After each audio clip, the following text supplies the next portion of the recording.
Sangguniang Panlalawigan of the province of Davao Oriental is now called to order. Requesting everyone to please stand for the opening prayer to be led by Honorable Johnson Michael Dayanghirang, and after which everyone please remain standing by the singing of the Philippine National Anthem and the singing of the provincial hymn. Let us give ourselves to the holy presence of the Lord, in the name of the Father, and the Son, and the Holy Spirit. Amen. Almighty Father in heaven, we come to us for your guidance as we start the second regular session of the 18th Sangguniang Panlalawigan of Davao Oriental. Heavenly Father, as we gather together, we thank you for your endless goodness to us. We pray that you will provide us with great wisdom and insight as we discuss our work plans and make decisions about the future. Help us to work together in harmony and purpose. Grant us clarity of the thought and unity of mind so that our decisions may reflect your will and contribute to the greater good of all involved. We open our hearts to you now and invite your Holy Spirit to be present among us today. Bless our discussion and efforts with your grace. Continue to remind us that what we do is for the pursuit of truth and for your greater glory. This we ask. In the mighty name of Jesus, amen. The Father, Son, and Holy Spirit.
Kawilihan ng tanan, umahal na Davao Oriental, langit mo mapaway.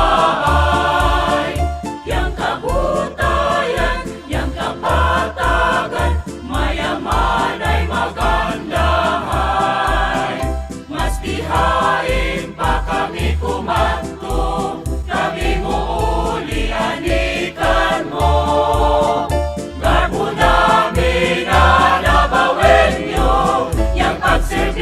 Ang kadyawan mo.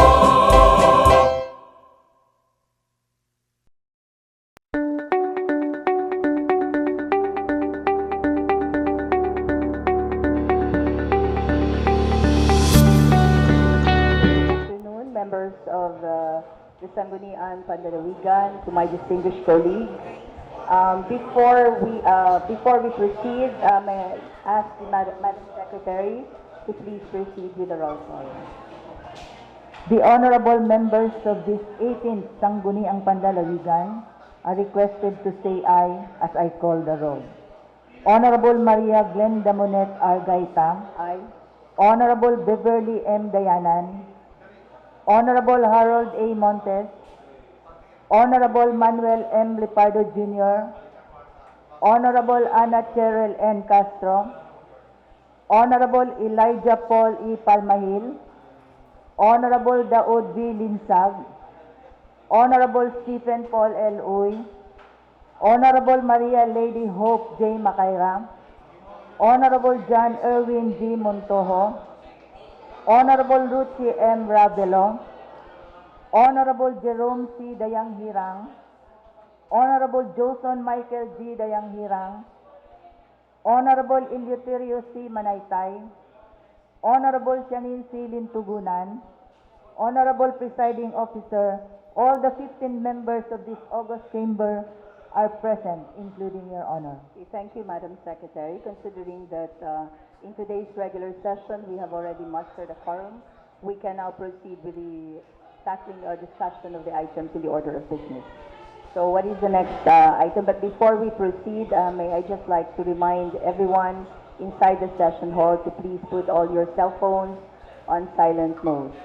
So, Madam Secretary, what is the next item in the order of business? First item in the order of business is reading and consideration of the minutes, Journal of Proceedings of the 17th Sangguniang Panlalawigan of Davao Oriental, taken during the 152nd regular session held on May 28, 2025 at the ST Session Hall, Government Center, Dahican, City of Mati, Davao Oriental, and July 2, 2025 inaugural session of the 18th Sangguniang Panlalawigan at the Provincial Capital, Barangay Central, City of Mati, Davao Oriental. Okay, thank you, Madam Secretary.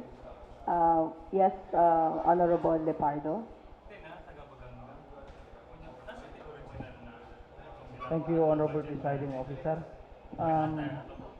For purposes only of the adoption of the May 28th regular session that fell on the 17th Council, as well as the July 2 inaugural session, the minutes as well as the Journal of the Proceedings thereof. And for expediency, considering that we have not yet determined the composition of each and every membership and chairmanship of the different standing committees of the 18th Council, I would so move for the adoption of those minutes, May 28, 2025, as well as the July 2, 2025, together with the journal of the said session and inaugural session. Okay, thank you. There is a motion by Honorable Manuel Lepardo Jr. for the adoption of the minutes of the regular session dated May 28, 2025, and the inaugural session on July 2, 2025, duly seconded by all members present. Any objections, discussions? None noted. Motion is carried. You may, Honorable Presiding Officer, yes, I you may need to proceed. point something. As I have manifested earlier, there is no yet committee chairmanship as well as membership to the said committee. And there is also a need for us to amend our internal rules of procedure because we just merely adopted the IRP of the 17th Council for purposes of our inaugural session. With that, I propose that we convert ourselves into a committee of the whole and discuss the items that we ought to amend and identify the chairmanship as well as the membership of the different 29 standing committees of the 18th Council, Honorable Presiding Officer. There is a motion for the conversion of this body into a committee as a whole to tackle proposed resolution number 18-04-2025 on motion of Honorable Lepardo, duly seconded by all members present. Any objections, discussions? None noted. The body is now converted into a committee as a whole.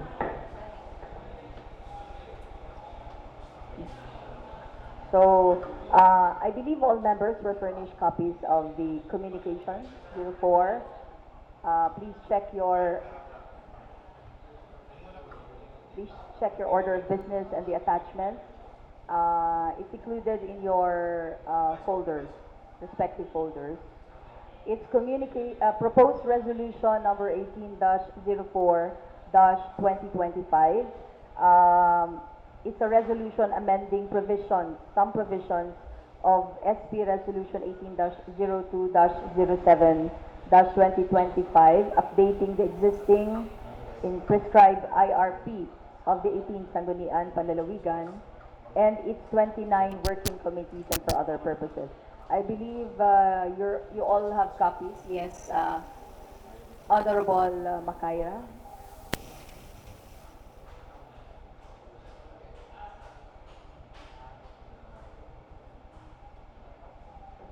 The proposed resolution is as included in the attachment. Okay. The-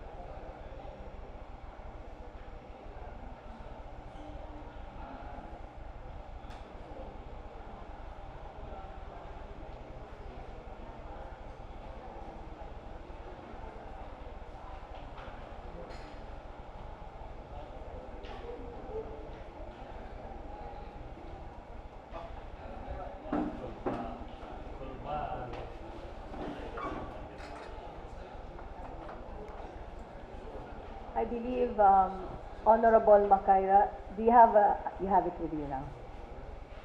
Okay, we can start the discussion. There are the ones with the red ink are the ones that are proposed amendments to the existing IRP that we have adopted that was used by the 17th Sangguniang Panlalawigan. So we now open the floor for discussion. Yes, Honorable Lepardo. Thank you, Honorable Presiding Officer.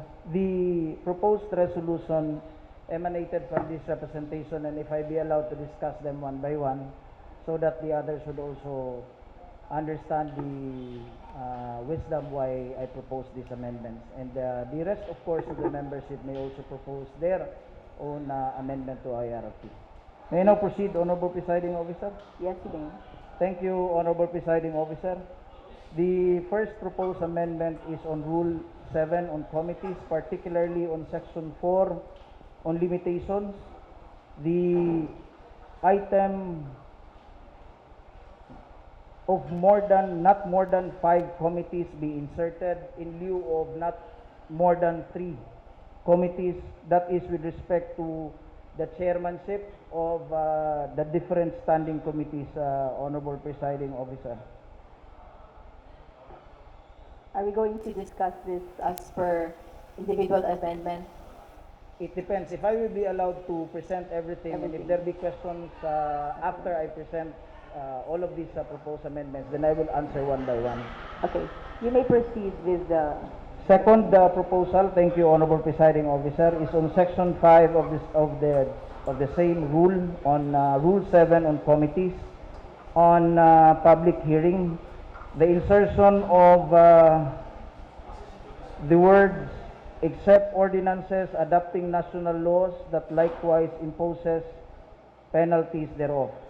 For purposes of ready reference, the letters therein that is highlighted in pink color are the ones that are submitted for insertion or amendment to our existing rules, Honorable Presiding Officer.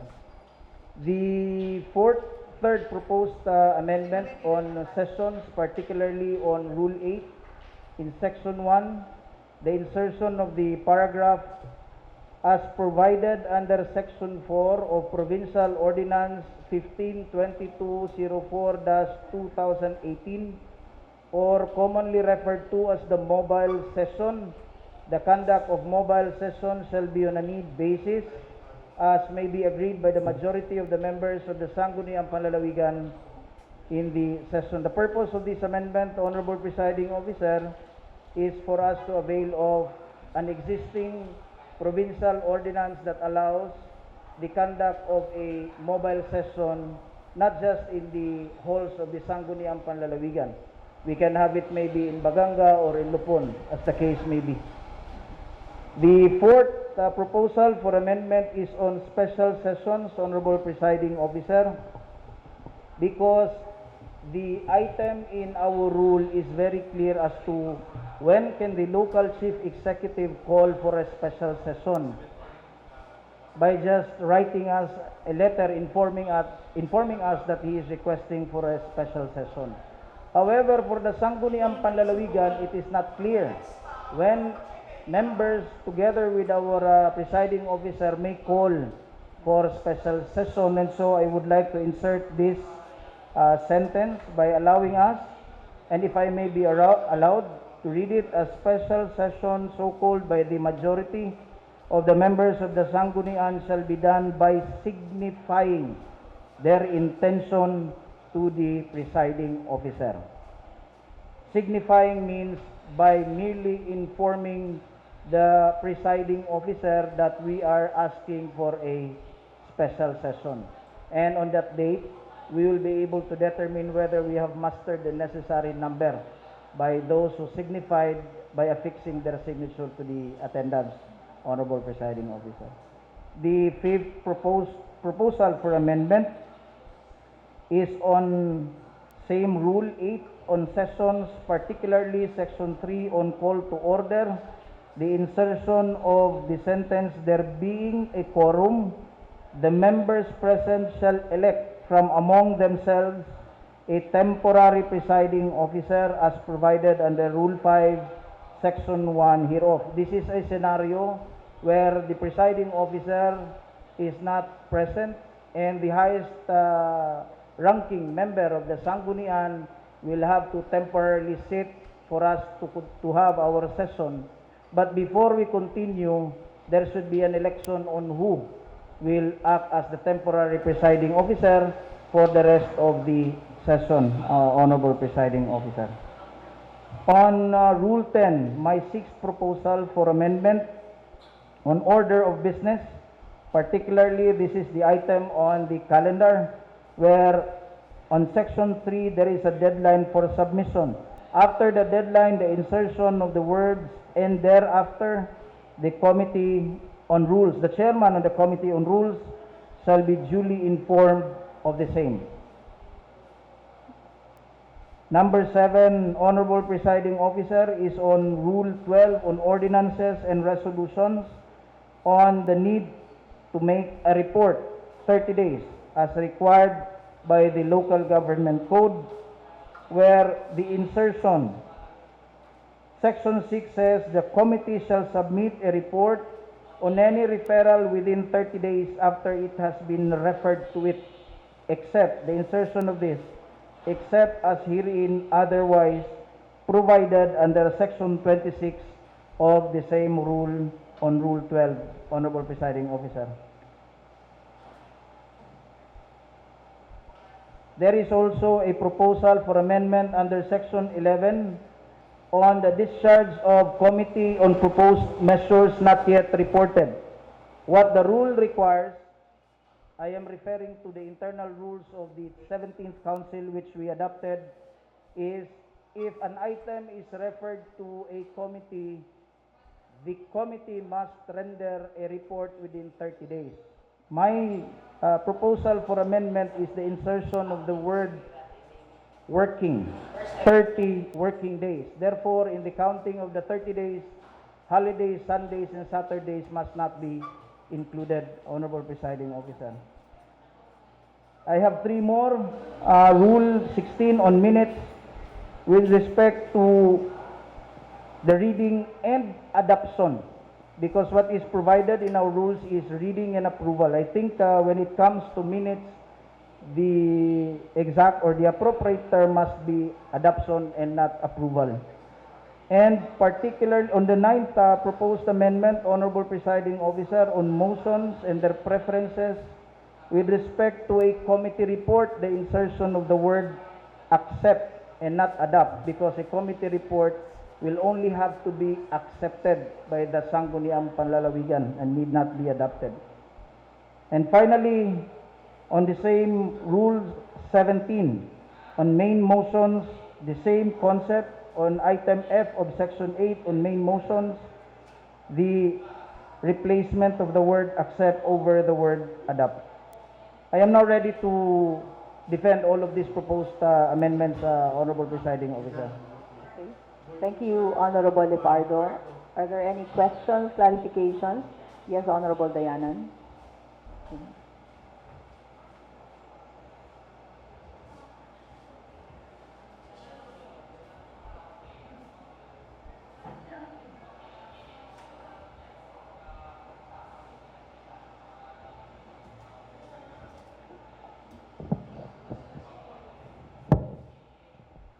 Thank you, Madam Chair. Good afternoon, everyone. I'd like to manifest my opposition to item number 1, Section 7, no, Rule number 7, Section 4, the limitations on the number of committees allowed on each and every board member. I'd like to manifest my opposition to this amendment, Madam Chair, because allowing this amendment could only land all these 29 committees to the hands of only few of us, of just 5 to 6 of the board members. I want to impress to this body that all of us are here to work. All of us are here to help this administration, more so help the governor achieve especially his 10-point agenda. And also, if we have to govern ourselves with what we call a flat fairness, we could only be allowed to hold 2 committees because there are 14 of us with 29 standing committees, or allowed a maximum only of 3 committees. So allowing anyone to hold 5 committees could even render any one of us here with no committees at all left for us to work. And that, for me, Madam Chair, is beyond the province of what we call equity. Thank you. Okay, thank you, Honorable Dayanan. Yes, any other? Honorable Lepardo? Thank you, Honorable Presiding Officer. I welcome the manifestation of the Honorable Dayanan on his impression that if we allow members to have not more than 5 committee chairmanships, there would be an impression that the same would land on the hands of the few. And on his manifestation that it will be more equitable if we just divide it. I don't know if I am wrong on that. But first things first, Honorable Presiding Officer, what governs us here in a legislative body would always be the rule of the majority. I quite understood the sentiment of Honorable Dayanan when she said that she wanted to work. But we have to be reminded of ourselves that what we are only considering here are the respective committees. Even if I am not a chairman, a vice chairman, or a member of a committee, I can still perform if I want to, because I am not devoid of my function in the plenary.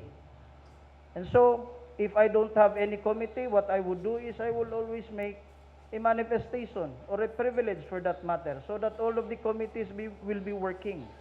What we are only trying to identify here and settle are the maximum number of a chairmanship a member may hold.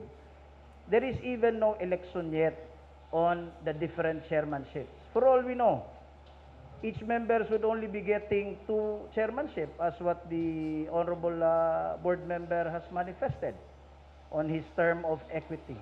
And so, it is my humble submission that we be allowed to get this. Is there a precedent? Of course there is. In our very own locality, in the city of Mati, a member there of the Sangguniang Panlalawigan may take on 5 chairmanship, the maximum of it. But it doesn't mean that we go for the maximum. What am I only proposing is, if we want to, then it is readily available to the majority of the members of the Sangguniang Panlalawigan. That is my answer to the manifestation and opposition of Honorable Dayanan. And if that being the case later on, then I would be moving for the division of the House. so that we will be able to pass through this particular provision, Honorable Presiding Officer. Madam Chair. Yes, thank you, Honorable Lepardo. You now have the floor, Honorable Dayanan. Initially, we already have a pre-assigned number of committees for each one of us. Like, for the 4 of us, there's only 1 committee assigned. And there's 6 of us who has 2 committees assigned. And 3 of us has 3 committees assigned. And there's only 1 among us who's holding initially 5 committees. And that's the proponent. In other words, he still wants more. He wants more. Presumably, he wants 5. Now, if we allow any one of us to eat more, some of us will be dead hungry, like I myself. Well, except if there are more of us who still wants more, then I would say I might as well give out 1 committee that I have.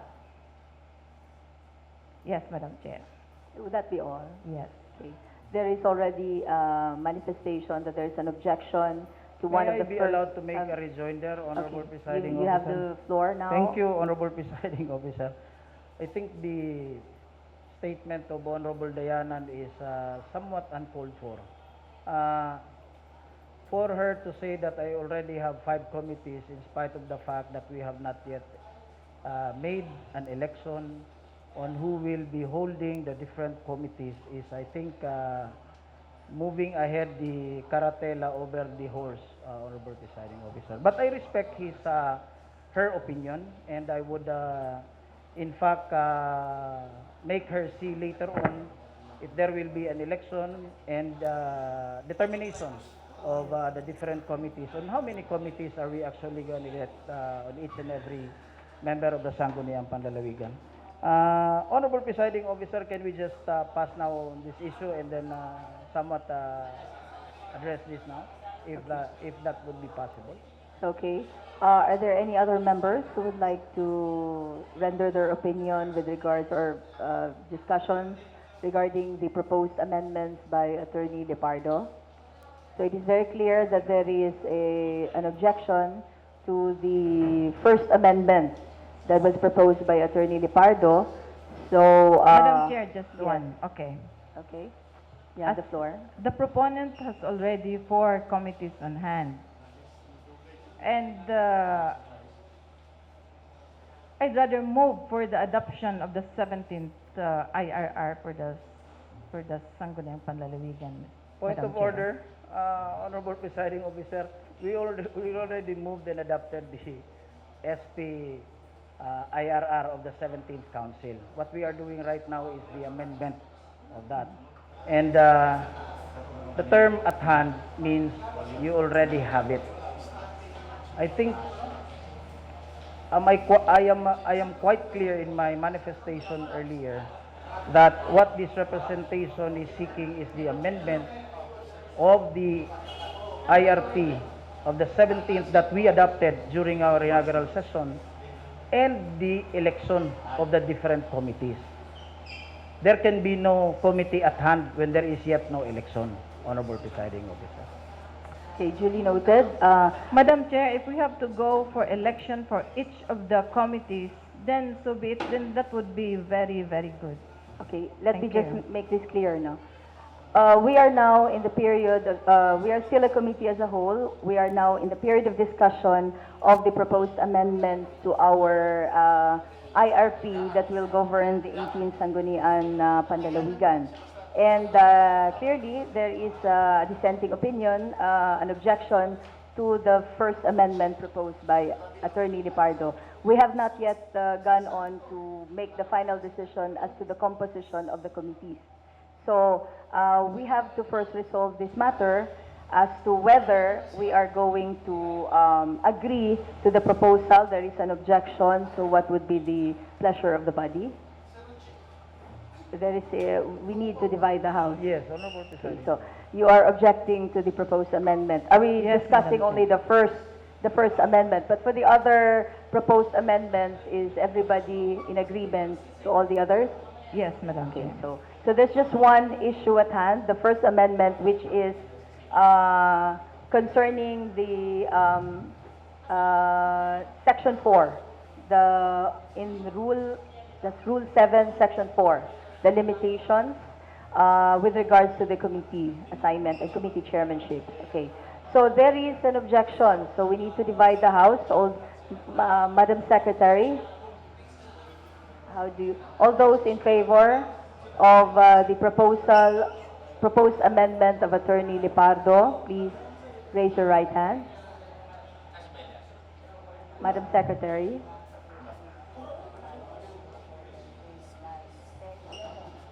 Okay, 11 in favor. All those objecting to the amendment, please raise your right hand. None? Of course, me. Madam Chair. Yes? Yes, me. Okay, one count. So 14. So there are, how many of us right now? There's 14. 14. 14, 11 in favor of Attorney Lipardo's proposed amendments. 1.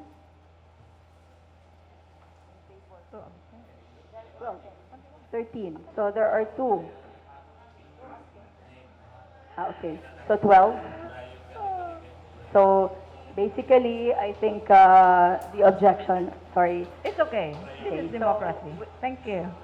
So we are still a committee, so we can proceed to the next items for discussion.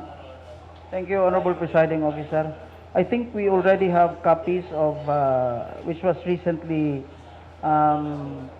given to each and every member of this august body, the different standing committees of the 18th Sangguniang Panlalawigan. I propose that this be the chairman as well as the composition of the different 29 committees. And if I be allowed, Honorable Presiding Officer, to read all of this. Yeah, you may proceed. Thank you, Honorable So that- Presiding Officer.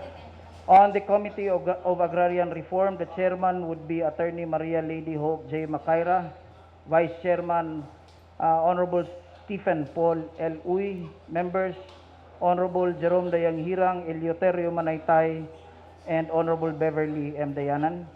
On Committee on Barangay Affairs, the chairman would be Honorable Joson Michael G. Dayang Hirang, Vice Chairman Honorable John Erwin G. Montojo, members Honorables Lintugonan, Ravelo, and Lepardo.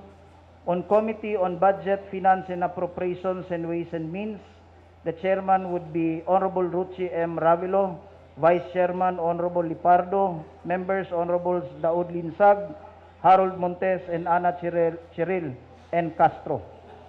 On Committee on Housing, Rural and Urban Development, the chairman would be Honorable Elijah Paul E. Palmahil, Vice Chairman Honorable Harold A. Montes, members Honorable Lipardo Dayang Hirang Joson and Manaytay Eleuterio. On Committee on Health and Sanitation, the chairman would be Honorable John Erwin G. Montojo, Vice Chairman Honorable Lipardo, members Honorable Montes, Ravelo, and Honorable Dayanan. On the Committee on Tourism, the chairman would be Honorable Castro, Vice Chairman Honorable Ravelo, members Honorables Lintugonan, Manaytay, and Dayanan.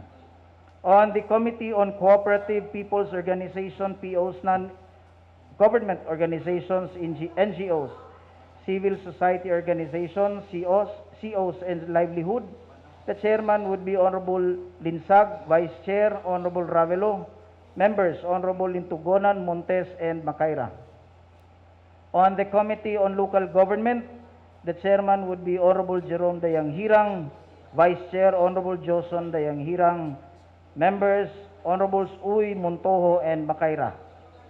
On the Committee on Public Information, Communication, and Technology and Media Affairs, the chairman would be Honorable Beverly A. Dayanan, Vice Chair Honorable Montojo, members Honorables Ravelo, Uy, and Macaira. On the Committee on Rules, Privileges, Laws, Ordinances, and Legal Matters, chairman would be Honorable Lipardo, Vice Chairman Honorable Linsag, members Honorable Elijah Palmahil, Joson Dayang Hirang, Attorney Maria Lady Hope J. Macaira.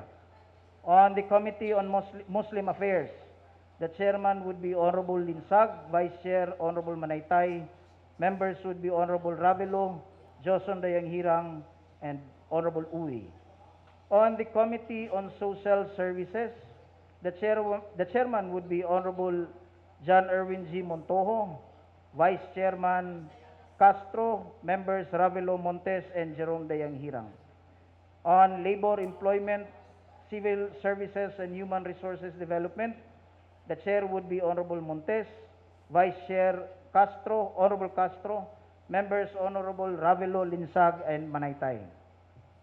On the Committee on Women, Children, and Family, the chairman would be Honorable Castro, Vice Chair Honorable Linsag, members Honorable Ravelo, Montes, and Lintugonan. On the Committee of Indigenous and Cultural Communities, the chairman would be Honorable Eleuterio Manaytay, Vice Chair Linsag, members Montes, Ravelo, and Macaira.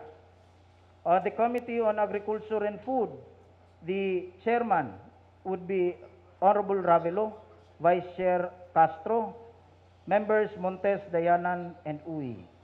On the Committee on Transportation, the chair would be Honorable Linsag, Vice Chair Lepardo, members Palmahil, Ravelo, and Dayanan.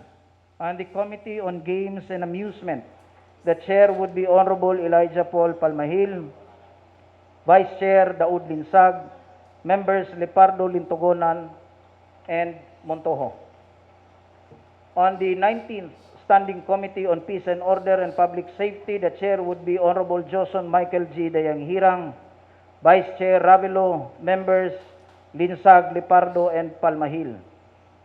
On the Committee of Environment and Natural Resources, the chair would be Honorable Lepardo, Vice Chair Manaytay, members Palmahil, Joson Dayanghirang, and Montojo.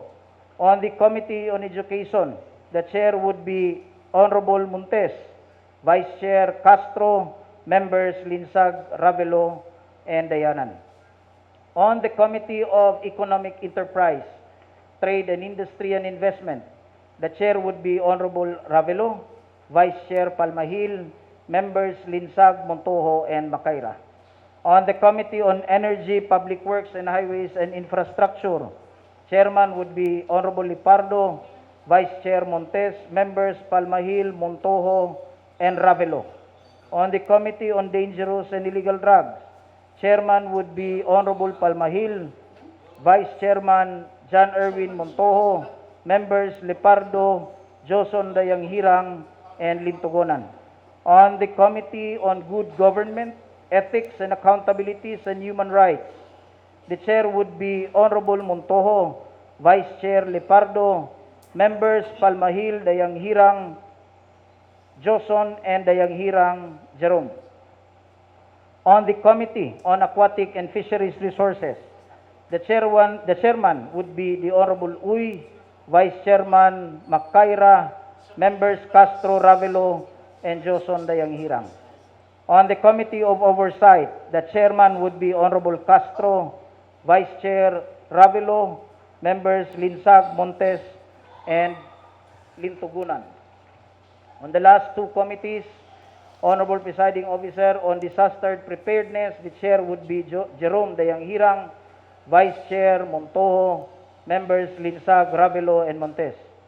And finally, on the Committee on Youth and Sports, the chairman would be the Honorable Shanin Lintugonan, Vice Chair Elijah Paul Palmahil, members Honorables Castro, Linsag, and Joson Dayanghirang. That would be my submission, Honorable Presiding Officer, that will be placed into votation whether or not the members and the chairmanship of the different committees be distributed according to the names as I have read earlier, Honorable Presiding Officer.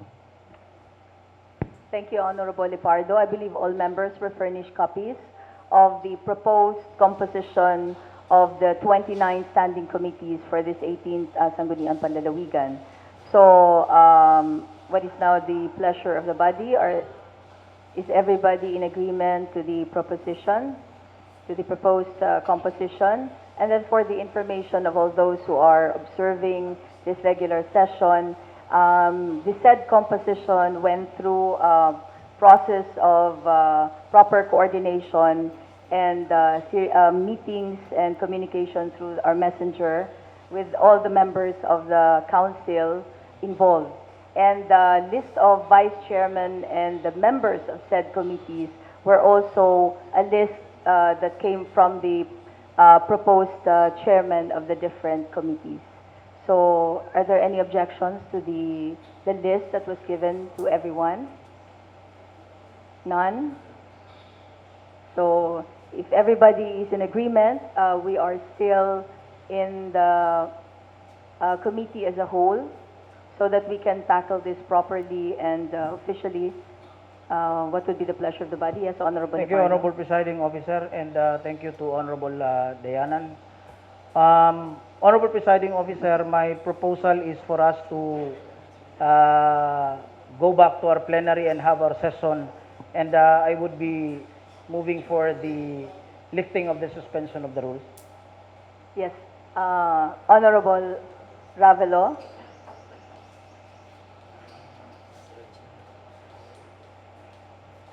Thank you, Honorable Presiding Officer, the Honorable Vice Governor Glenda Rabat-Gaita, our Secretary and staff, all the rest, the members of the 18th Sangguniang Panlalawigan, all other guests, friends from the media, again, good afternoon. I also would like to include in this proposed amendment to the temporarily adopted 17th SP internal rules for the 18th Sangguniang Panlalawigan. On Rule 9, Section 26, review by the Sangguniang Panlalawigan, we will be including it on after as paragraph 5. No, the same be amended by adding a new paragraph that provides for the compliance of the new prescribed review functions of the Sanggunian in relation to the appropriation ordinances submitted for review by the component local government units, which paragraph 5 shall state that if within 90 days from receipt of the copies of appropriation ordinance, the Sanggunian takes no action on it, the same shall be deemed to have been reviewed in accordance with law and shall continue to be in full force and effect. Section 327 of the Local Government Code. Every page of the appropriation ordinance, reviewed or deemed reviewed as the case may be, shall be stamped and duly signed by the presiding officer, of which we are referring to the Vice Governor or whoever is the presiding officer, the time that the said measure was being submitted by or not submitted by the committee or during that session, based on the Budget Operations Manual 2023 edition. That's it, Madam Chair. If the Honorable Lepardo is amenable and the rest of the members. And second also, as I was reviewing on the previous committees we had in the 17th Sangguniang Panlalawigan, we only have 29. Yeah, 29. Wait lang. 29 committees. 29 committees, and I think it was really, I think it was an honest mistake perhaps that we forget to include Committee on Muslim Affairs, which was actually chaired by the, nabasa na ba? Okay, it's already here, number 11. Thank you. Okay. So there is another amendment, particularly on Rule 9, Section 26. That's after paragraph 5. There's an addition to the additional paragraph to this. So is everybody amenable to the proposal of Honorable Ravelo? There are no objections. We can now proceed to the conversion of the body back to plenary. Yeah. Oh, there is already a motion presented by Honorable Lepardo for the conversion of this body back to plenary. Any objections, discussions? Okay. Honorable Montes?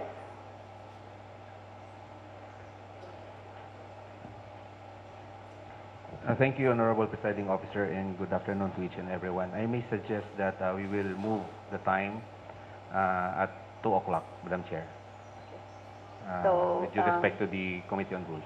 Thank you. So the time of our regular session, there's a proposal to move it from 1 o'clock to 2 p.m. So, yes, Honorable Lipardo. Is the intention of the Honorable Montes, the amendment, as far as the reporting on the proposed amendment of our first resolution during the inaugural session be integrated into the committee report of the Committee of the Whole?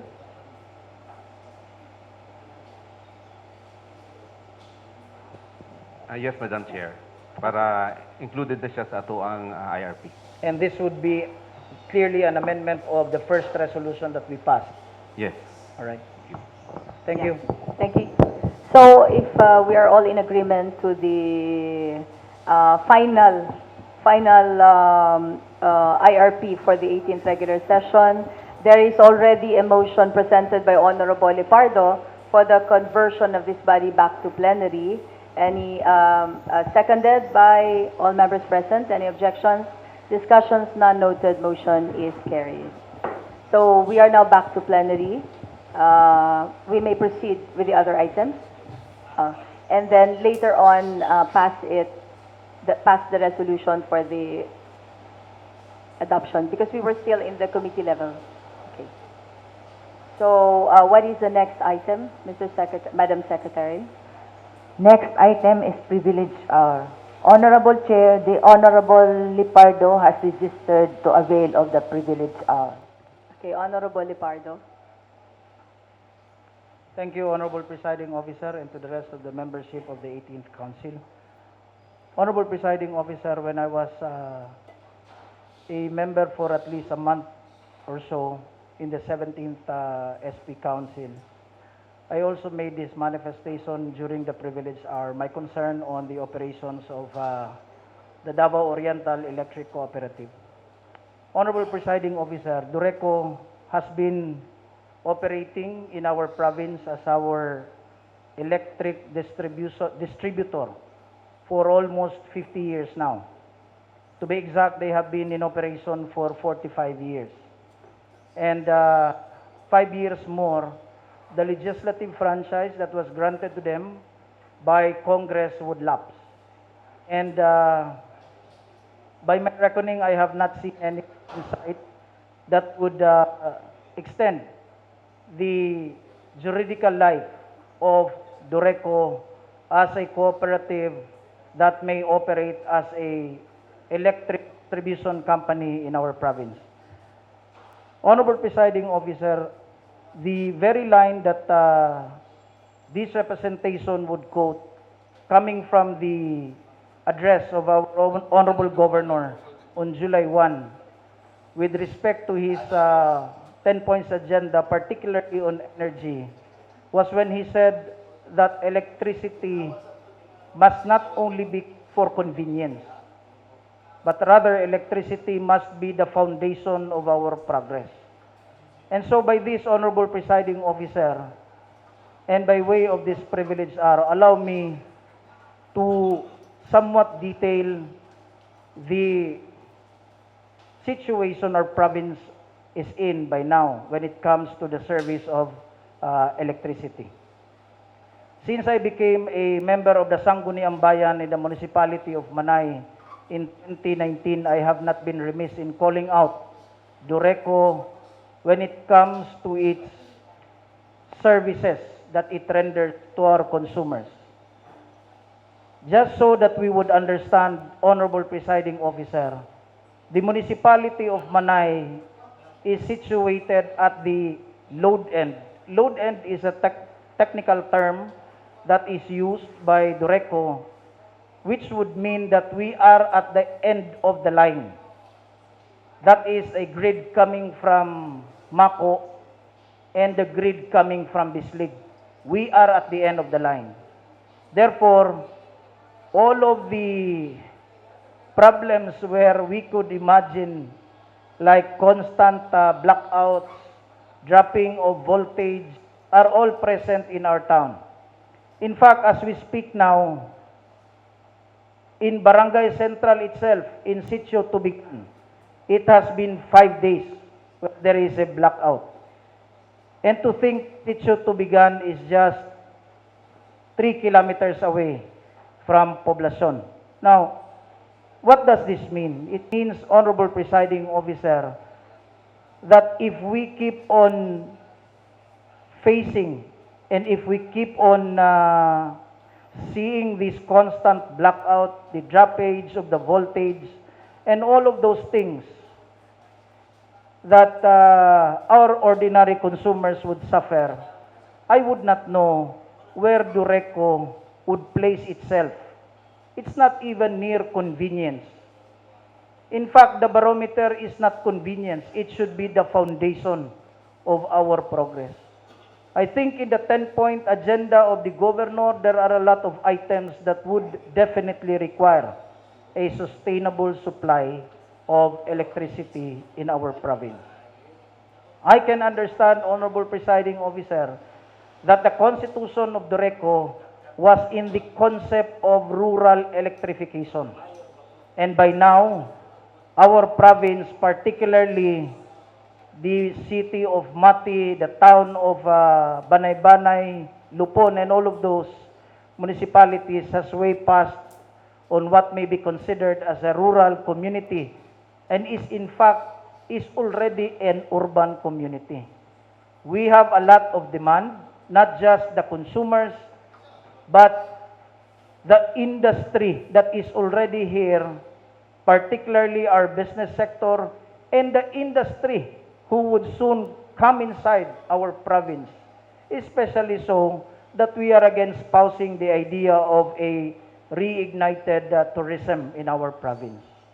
How can there be a good tourism if we do not have even an electricity, or an electricity that keeps on fluctuating, or an electricity that goes on frequent blackouts? And so with this, Honorable Presiding Officer, this representation would like to have an assurance by their presence before the August body on question hour, telling us where Dureco is on all of these things.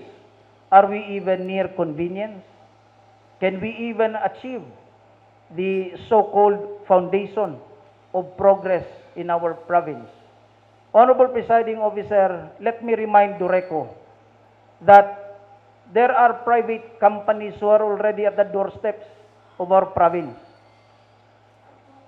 I think Light Power Company, by way of a legislative franchise, was already granted in the province of Davao del Norte. That would mean up to the municipality of Pantukan. And it's only a matter of time because the same is still before the Supreme Court, where the Davao Light will be able to operate in the said province. And so with that, Honorable Presiding Officer, may I therefore request that this privilege, my privilege, be referred to in the order of business under unassigned later on, so that I can make the necessary motion for the appearance of the Dureco, and in that motion I'll also include the items that are to be presented before the August body. Now, I am already through, Honorable Presiding Officer, with my privilege, and I am now ready if there be any interpellation to my privilege speech, Honorable Presiding Officer. Okay, thank you, Honorable Lepardo. I think there is a request by Honorable Lepardo for the inclusion later in the order of business under unassigned business. Please take note, Madam Secretary, Noted. so that we can further discuss the concerns with regard to the invitation to be extended to Dureco to give updates to this August body. Okay, so any other members who would like to avail of the privilege are? If none, Madam Secretary, what is the next item in the order of business? Next is question hour. This August body has no invitee to be accommodated under the question hour. Next is first reading and referral to committees of proposed ordinances.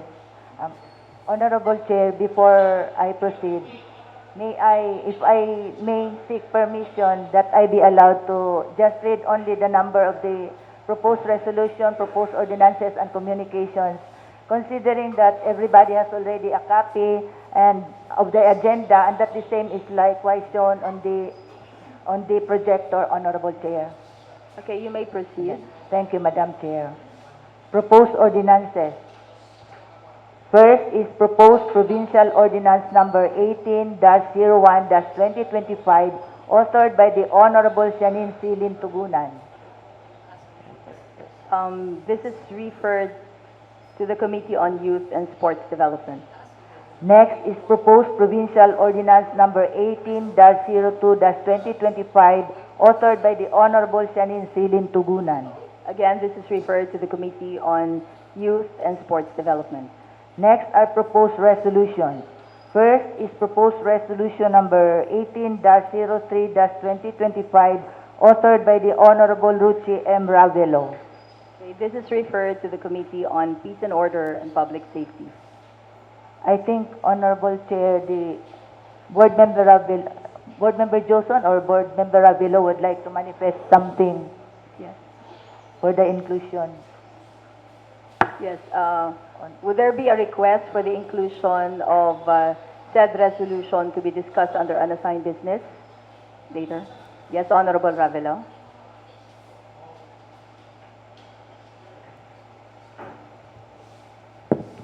Thank you, Madam Chair. Yes, Madam Chair, I would like to include this that matter to be included in the business for the day, with of course approval already of the Honorable Committee Chair on the coming Peace and Order Committee. Thank you. Okay. Thank you. Duly noted. Madam Secretary, please take note. Noted. Next item. Next is proposed resolution number 18-04-2025, authored by the Honorable Manuel M. Lipardo Jr. I believe this was the measure we discussed earlier under committee as a whole. Yes. And I believe all members were already furnished copies of the committee of a whole report number 18-01-2025, which we will later tackle in the acceptance, as we already agreed in the amendment to IRP, instead of adoption, acceptance of the said committee report later. Yes. Yes. So you may proceed to the next item. And next are communications. First, under communication is communication number 17-1274-2025-1, City Ordinance number 635, series of 2025. This is communication number 17, right? Referred to the Committee on Economic Enterprise, Trade, Industry, and Investment. 2, City Ordinance number 636, series of 2025. Referred to the Committee on Local Government. Next is communication number 17-1275-2025. This is referred to the Committee on Social Services. Next is communication number 17-1276-2025. Referred to the Committee on Finance, Budget, and Appropriation, and Ways and Means. Next is communication number 17-1277-2025. This is just for the information of the honorable members.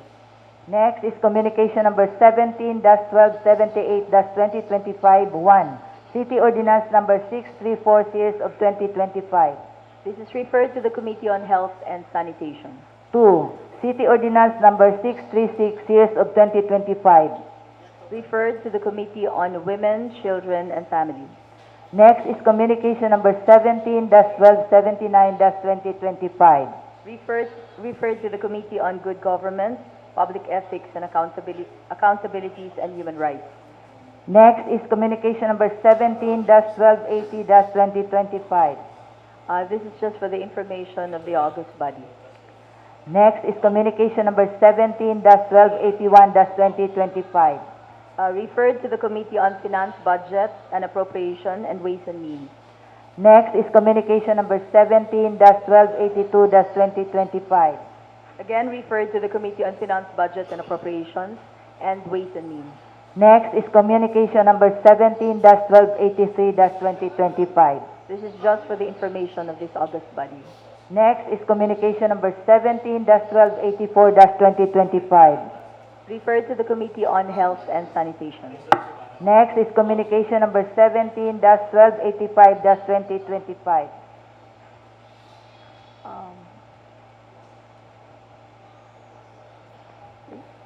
This is referred to Committee on Committee on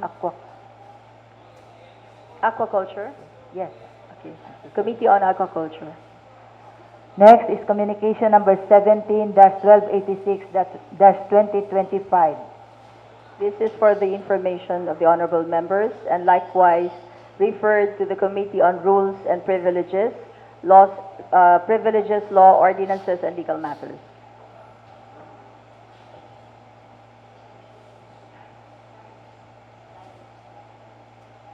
It's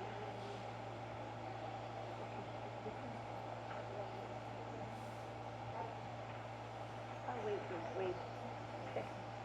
I don't have number. If there's no objection, the chair would like to declare just a few minutes recess.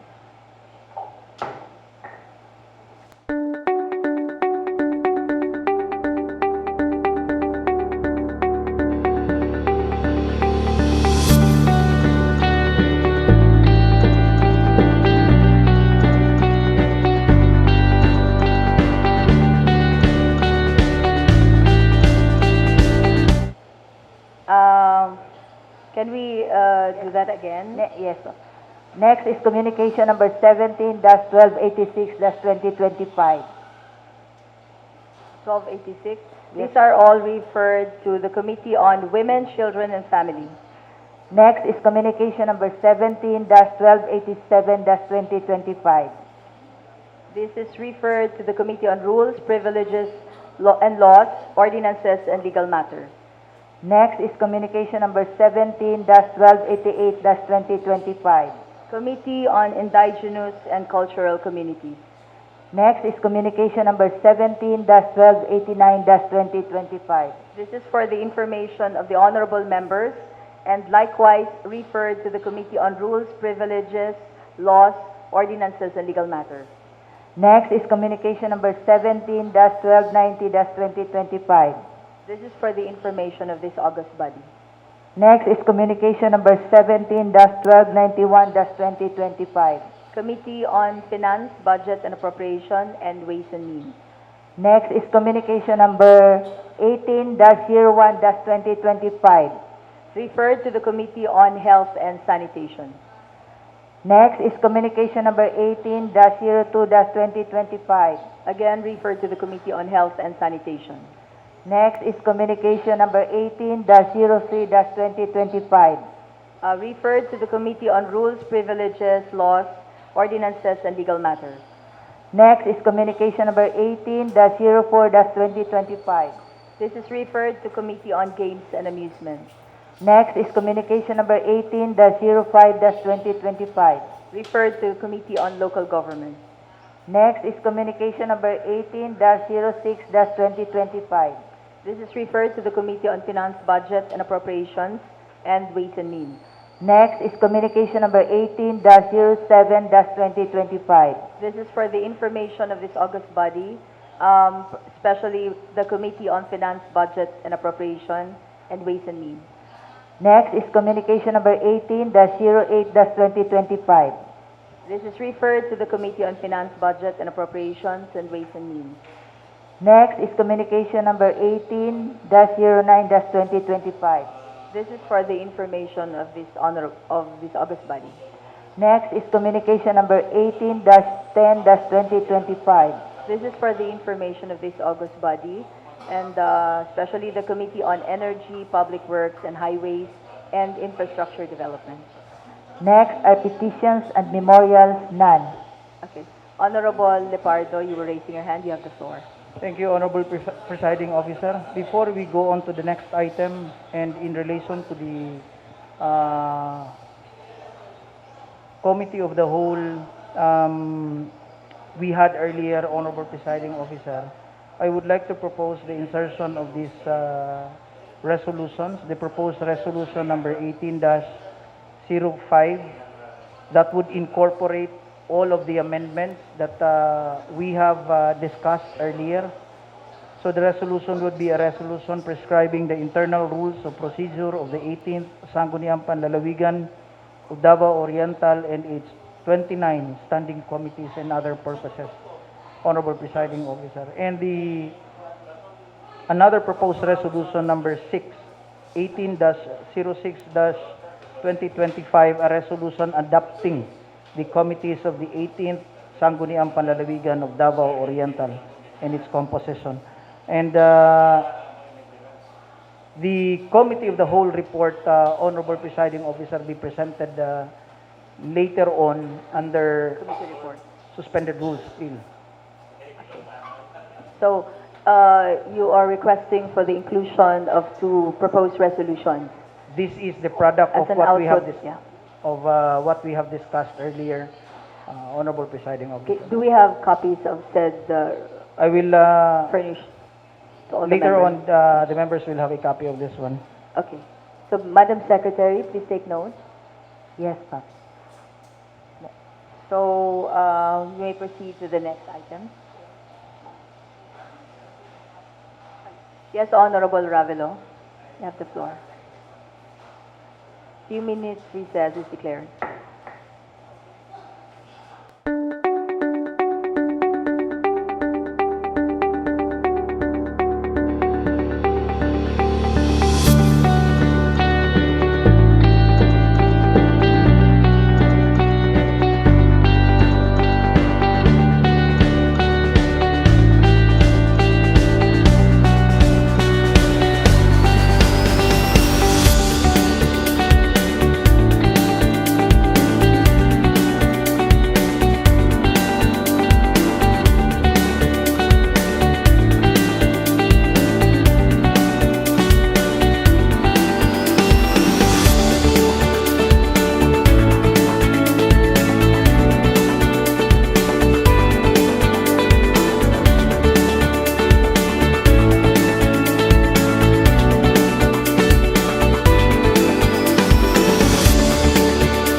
Madam Secretary, please continue. Next are committee reports. First is committee report number 17-838-2025 by the Committee on Public Information, Communication and Technology and Media Affairs. Honorable Diana, you may move, you may make the motion for the acceptance of the said committee report.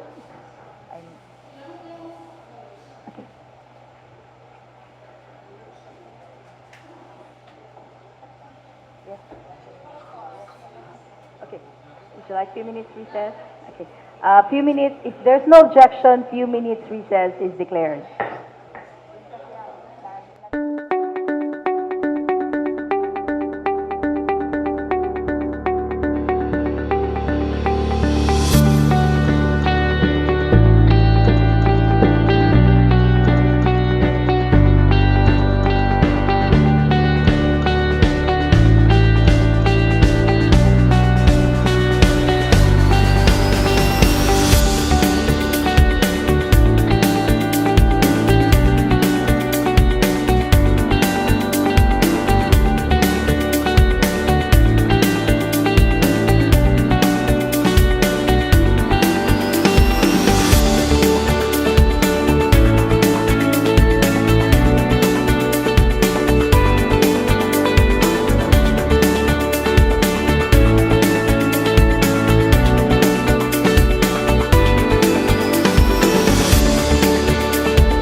enlightenment.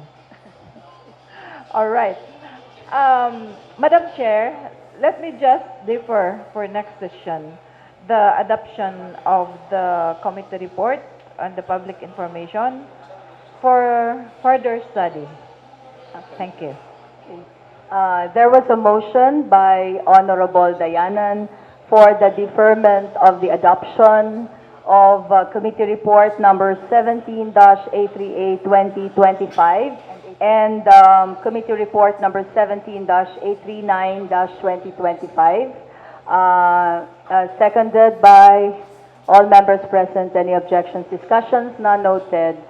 Said motion is carried. Next item, next committee report. Yes. Okay.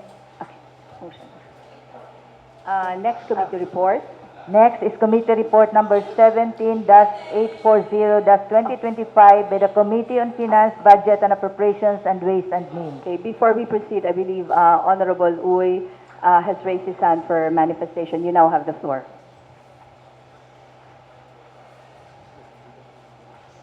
Thank you, Madam Presiding Officer, and good afternoon to one and all. I just observed there are succeeding committee reports which was previously referred during the 17th Sangguniang Panlalawigan.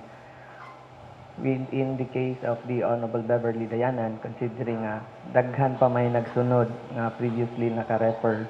So to save time, Madam Presiding Officer, if it's amenable to all members of this august body, nga ang katong mga succeeding committee reports maybe hold in abeyance or late or for the deferment, considering we'll be given ample time to review kay tungod karon pa man pud nato i-approve kung kinsa na ang final chairpersons and members of the said committee.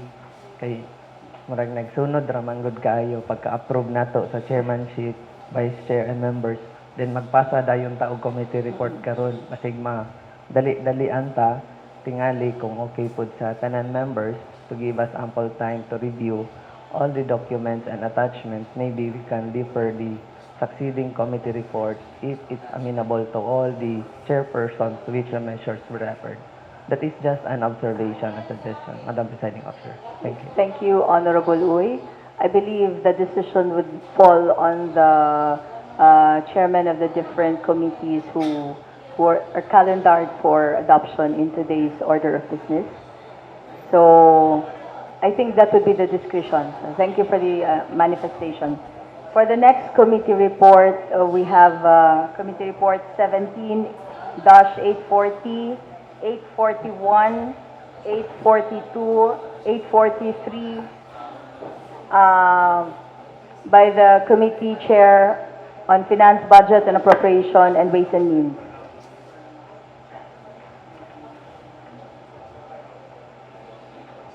Honorable Ravelo. Yes, you have the floor. Few minutes recess is declared.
Thank you, Madam Chair.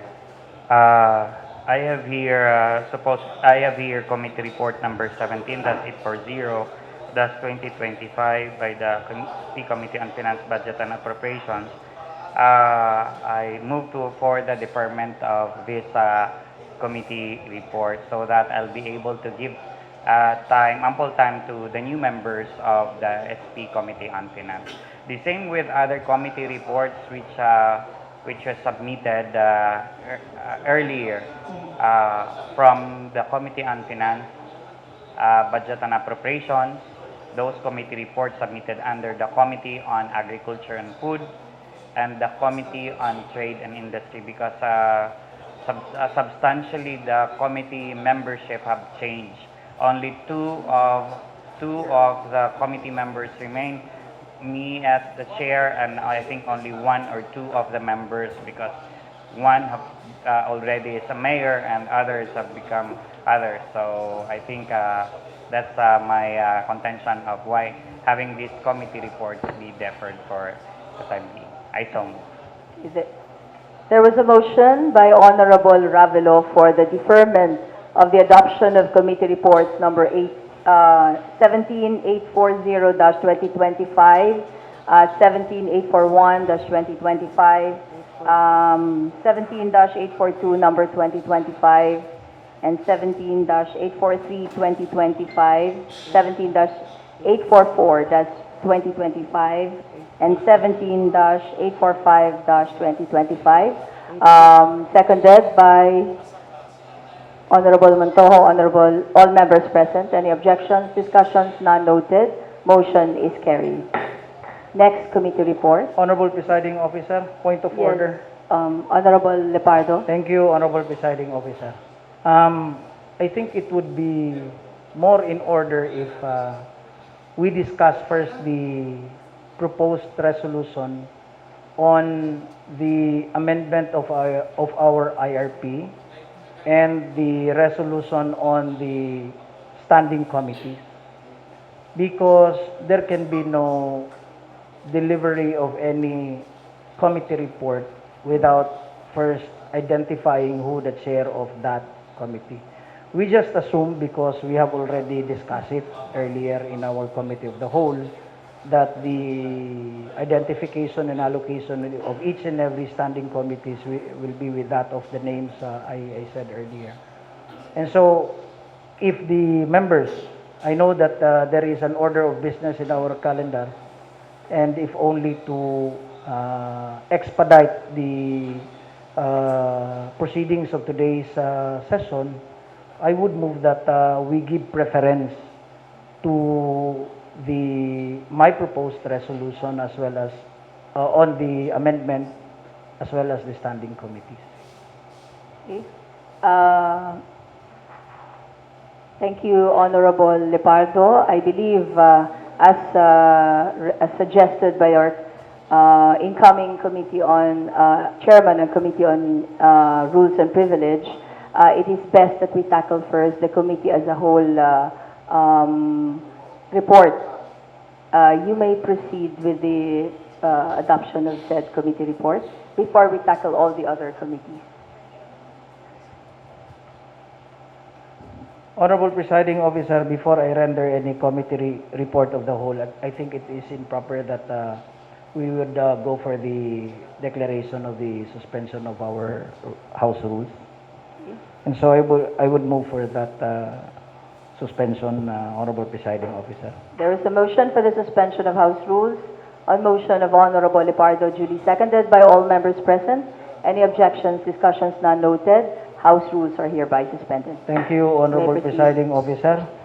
This is in relation to Committee of the Whole Report number 18-02-2025 on two subjects. Earlier, we discussed in the Committee of the Whole a proposed resolution number 18-05-2025 entitled "A Resolution Prescribing the Internal Rules of Procedure of the 18th Sangguniang Panlalawigan of Davao Oriental and the 25 standing committees and their purposes." The other proposed resolution, as embedded in this same Committee of the Whole report, is the proposed resolution number 18-06-2025, a resolution adopting the standing committees of the 18th Sangguniang Panlalawigan of Davao Oriental and its composition. Honorable Presiding Officer, considering that the members of the 18th Council has already a copy of the said report, and in order for us to hasten the passage of this acceptance, I mean of this committee report, I would be moving for the non-reading already of the items that are discussed in the committee report, but would rather go for the, if there are no amendments, Honorable Presiding Officer would go for the acceptance of the said committee report. There was a motion for the acceptance of the said committee report as presented by Honorable Lepardo, seconded by all members present. Any objections, discussions? None noted. Committee report of the whole, Committee of the Whole report number 18-02-2025 is now accepted and adopted by this council. Thank you, Honorable Presiding Officer. I now move for the resumption. Okay. There is a motion for the Lifting of the suspension of the rules and move for the resumption of our session. There is a motion for the lifting of suspended House rules on motion of Honorable Lepardo, seconded by all members present. Any objections, discussions? None noted. The suspended House rules are hereby lifted. You may proceed. Are we already on items that would tackle the proposed resolution number 18-05 as well as 18-06, Honorable Presiding Officer? I believe in our order of business, we still have other committee reports to tackle. However, if we decide to suspend the House rules so we can pass the appropriate resolution, would that be how we are going to go about this? What would be the pleasure of the body? May we solicit the idea of the more learned members of the 18th Council? Dili ni sila mga tiguang katuraning mga nauna sa mga. So how do the body wish to proceed with this so that we can approve the resolution and make it official, the composition, the passage of the adoption of the IRP for the 18th Council and the adoption of the composition of the different 29 standing committees? You can proceed with the passage of the resolution. Anyway, there is already a committee report. Yes. What is only left is the passage of these proposed resolutions, 5 and 6. Yes. Yes, because it's not included under suspended House rules. Because it was not included officially in the committee as a whole report. So we have already listed the suspended House rules as we have already officially adopted the committee of a whole report, as a whole report. So we need to suspend the House rules. Would that be so that we can pass the appropriate resolution as recommended under the committee as a whole report? Would that be how we are going to proceed with it? Yes, Honorable Linsag. Madam Chair, I move for a few minutes recess. Few minutes recess is declared.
Honorable Lipardo, you have the floor.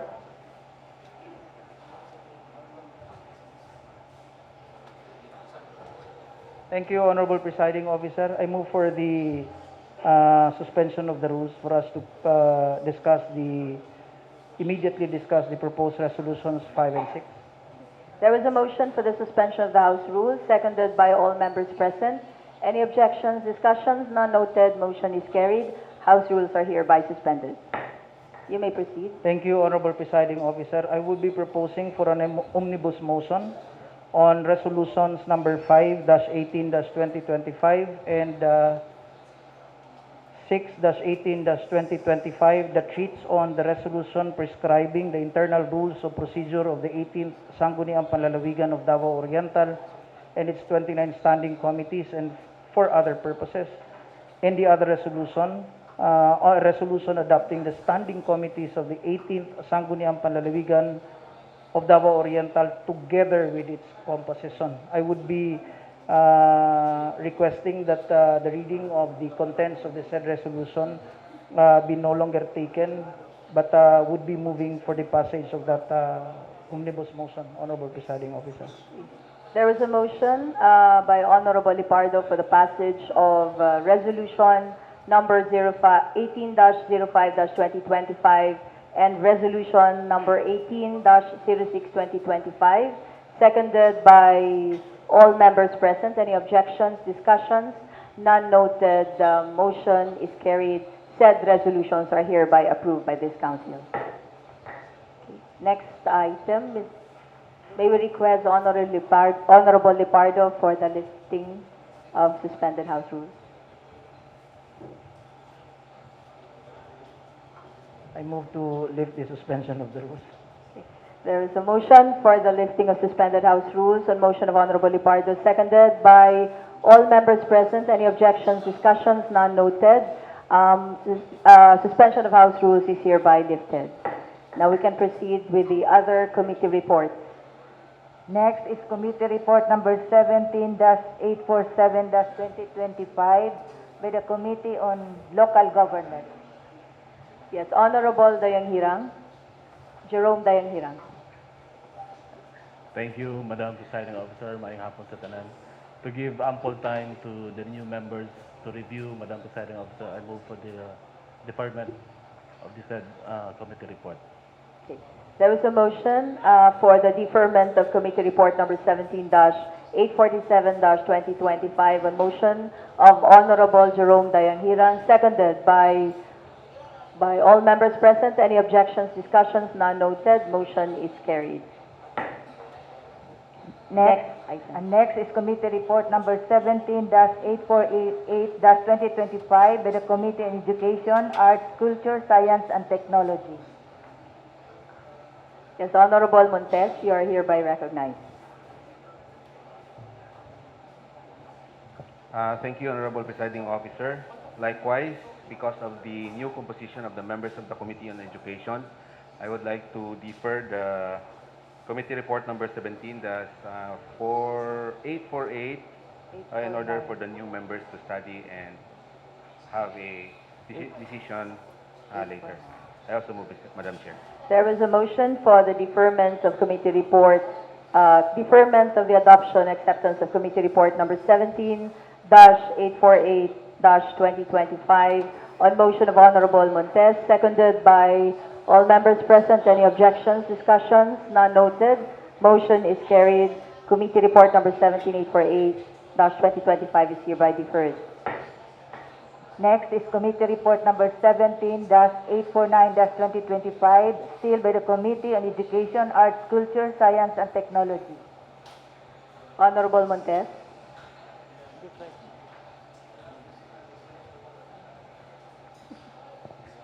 Thank you, Madam Chair. I would like also to defer the reading of this committee report, number 17-849-2025. I also move. There is a motion for the deferment of the adoption and acceptance of committee report number 17-849-2025 on motion of Honorable Montes, seconded by Honorable all members present. Any objections, discussions? None noted. Motion is carried. Next is committee report number 17-850-2025 by the Committee on Labor and Employment, Civil Service and Human Resource Development. Okay. Honorable Montes.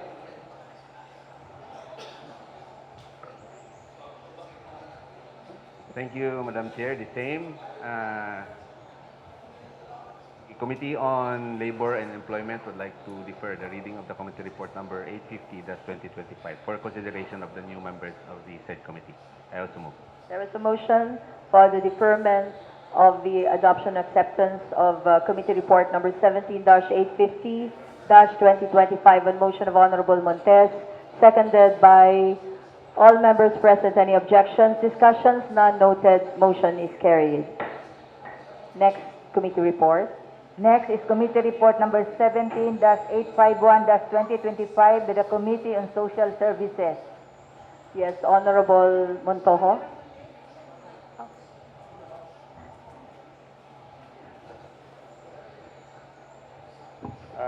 Madam Chair, I would like to defer the said committee report, Committee report. since we are all barely new, and even the membership of the committee, together with me as the chair, hasn't read the said committee report. I so move, Mr. Chair. There is a motion for the deferment of the adoption and acceptance of committee report number 17-851-2025 on motion of Honorable Montojo, seconded by all members present. Any objections, discussions? None noted. Motion is carried. Next is committee report number 17-852-2025 by the Committee on Good Government, Ethics, Accountabilities, and Human Rights. Yes. Honorable Montojo, you are again recognized. Madam Chair, I move for the deferment of this committee report up until the new composition of the committee would be able to study it. I so move, Mr. Chair. There is a motion. Madam Chair. There is a motion for the deferment of the adoption and acceptance of committee report number 17-852-2025 on motion of Honorable Montojo, seconded by all members present. Any objections, discussions? None noted. Motion is carried. Next item is calendar business. First under calendar business is unfinished business, none. Next is business for the day. Considering that all the committee reports have been deferred, so likewise the proposed resolutions relative thereto. But we have one committee, I proposed resolution number 18-03-2025, authored and sponsored by the Honorable Ruchi M. Ravelo. Yes. Honorable Ravelo, you have an earlier request for the inclusion of said proposed resolution to be discussed and passed possibly under unassigned business suspended House rules. You now have the floor.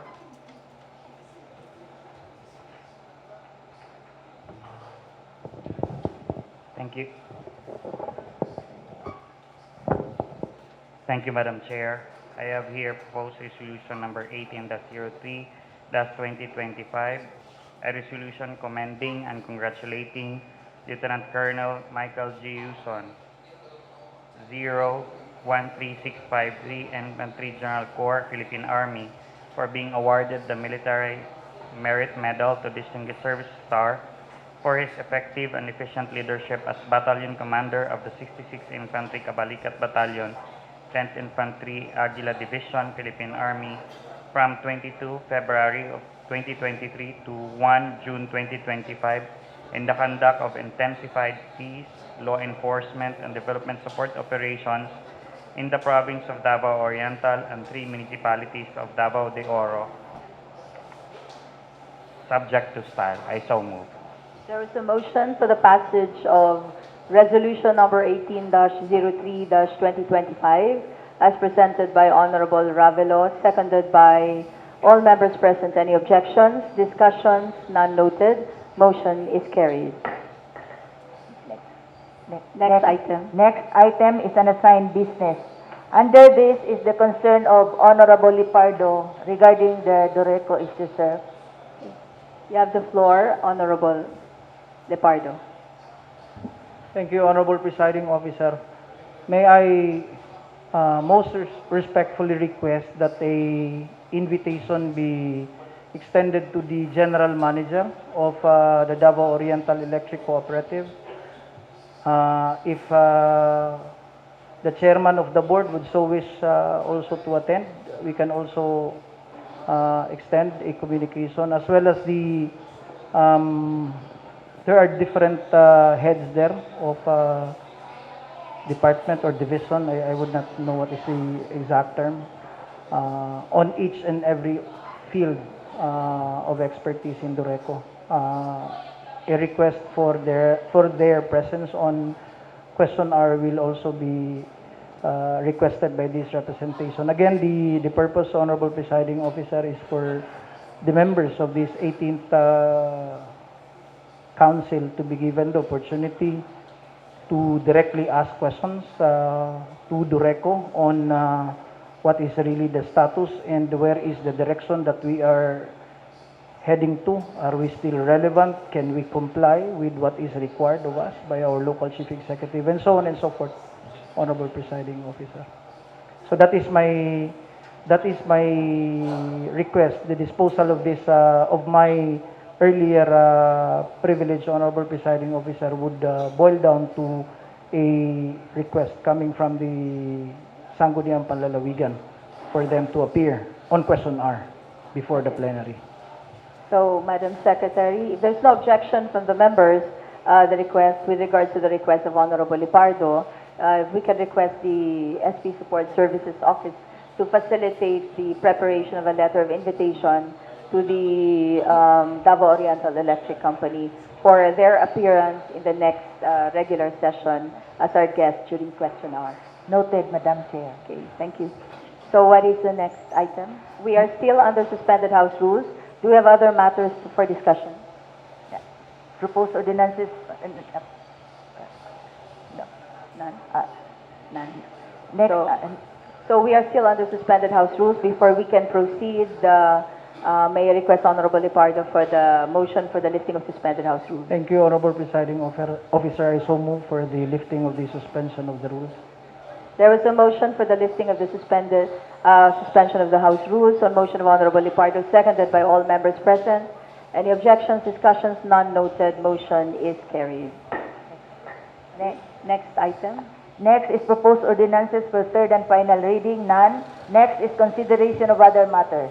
For other matters. I have, Honorable Presiding Officer, may I continue? Yes, you may. Thank you, have the Honorable floor. Presiding Officer. As we can observe, Honorable Presiding Officer, the old Sangguniang Panlalawigan Session Hall has undergone renovation, and in fact, based on my personal observation, there is no worker anymore that is working there. That to me would be a sign that they have already, or they are already finished with their work. But I would not actually know on what is the status of that building. And so, on question hour also, Honorable Presiding Officer, I would propose that we invite the Office of the Engineering through the Chief Engineer Dumadag to apprise the Sangguniang Panlalawigan on the status of that building and whether or not we can already occupy the same in our coming sessions.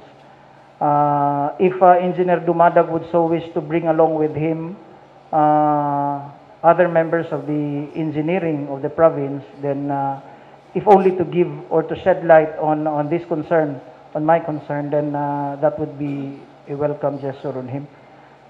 That is my other matter. Other matters, Honorable Presiding Officer. Okay, thank you, Honorable Lipardo. So, if there is no objection from the members of this council, with regard to the request and manifestation of Honorable Lipardo, Madam Secretary, please take note and facilitate the SP Support Services Office. Please facilitate the letter of invitation to our provincial engineer and his team, if he prefers so, through, of course, the letter has to be course through the office of the provincial governor. Noted, Your Honor. Thank you. So, what is the next item in the order of business? Next is adjournment. So, I think we are done. Yes? For other matters, yes, Honorable Ravelo. Thank you, Madam Chair. I'd like to request the committee members of the Committee on Finance, Budget and Appropriation, Trade and Industry, Agriculture and Food that will have a meeting immediately after this session. Thank you. So, please take note, committee members of Finance, Budget and Appropriation. Okay. So, any other manifestation? We are still under other announcements and other matters. Yes, Honorable Castro. I'd like to announce to our members and new members and Vice Chair of Committee on Women, we will have a meeting right after the session. That's all. Thank you. Please take note. Members of the Committee on Women and Family. Honorable Montes, you have the floor. Thank you, Honorable Presiding Officer. I would like to request the members of the Committee on Education, Committee on Labor, that we will have a short committee meeting right after the regular session. Thank you. Okay, please take note. All members of the Committee on Education and Committee on Labor and Employment with regards to the announcement. Any other we are still under other matters. Any announcements? None? I would just like to inform all the members of this council, as I have informed you earlier, that I have prepared a presentation, an AVP presentation, with regards to the inaugural speeches that was made during the inaugural session. And the highlights of all your speeches in the AVP, together with all the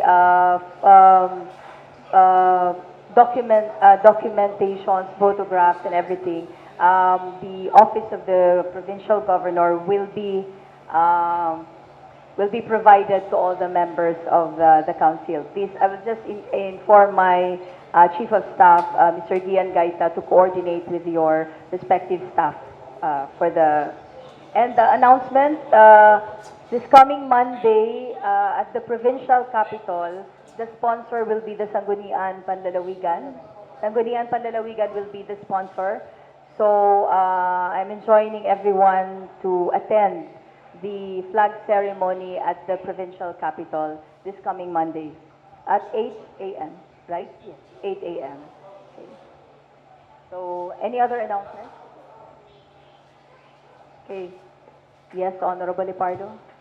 If there are no other matters that will be discussed, and before I will be moving for the adjournment, Honorable Presiding Officer, I would just like to ask the Honorable Linsag, because the rest of us properly wears our coat, but on his part, he likes to place it on top of his... with that, Honorable Presiding Officer, I move for the adjournment of our first regular session. I so move. Okay, there was a motion for the adjournment of this regular session until next... Yeah, you still want to manifest? Okay, I haven't yet made...